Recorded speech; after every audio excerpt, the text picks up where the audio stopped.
sesuai dengan program pembangunan nasional yang mengajukan setiap rumah sakit seluruh Indonesia berpartisipasi secara aktif dan sebesar-besarnya usaha pemerintah menunjukkan masyarakat yang sehat dan adil.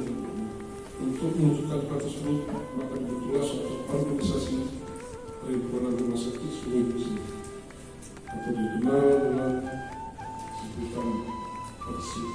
Tujuan untuk menghimpun dan mewakili rumah sakit di Indonesia yang tetap menghormati keluarga.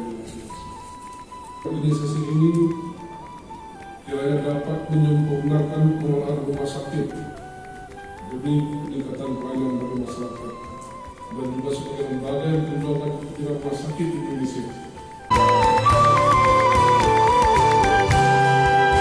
Keselamatan pasien